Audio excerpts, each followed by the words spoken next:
10-я по счету команда резервистов отправилась сегодня из Коми в пункт боевого слаживания в Мурманске. Призывники из Сыктывкара, Воркуты, Ухты, Сосногорска и Усть-Вымского района готовы встать в строй и с честью выполнить долг перед Родиной. Ксения Мишарина продолжит. Раннее утро. Лагерь Гренада. Скоро здесь, на плацу, выстроятся те, кто сегодня уходит на защиту своего отечества. А там у ворот находятся их близкие, чтобы еще раз увидеть, обнять и сказать такие важные и нужные сейчас слова. Мы вас ждем. Будущие бойцы настроены решительно. Все они понимают, для чего встали в строй. Здесь и призванные по частичной мобилизации, и добровольцы.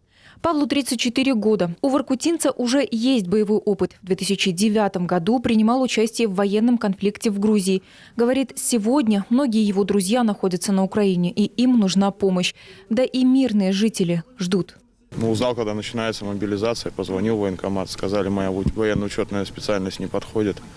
Решил прийти написать добровольцам, пойти Родину защищать. После построения молебен. Священнослужитель окропляет солдат святой водой. Каждому, кто просит, выдает оберег, нательный крестик. Глава региона Владимир Ойба напутствует призывников, отмечает, их экипируют, рабочие места будут сохранены, а проценты по кредитам и ипотекам на время службы заморозят. Все тыловые вопросы республика берет на себя. У нас сегодня святое дело, и всегда Россия, всегда, даже в самые тяжелые времена раскола, когда смута, когда полчища, казалось, там несметные приходили, и вроде как даже и дань платила Россия, но все это заканчивалось тем, что эти все захватчики ложились костьми в землю, а Россия вставала на ноги и процветала. Это 10-я по счету команда резервистов. Здесь жители Сыктывкара, Воркуты, Ухты, Сосногорска и Усть-Вымского района.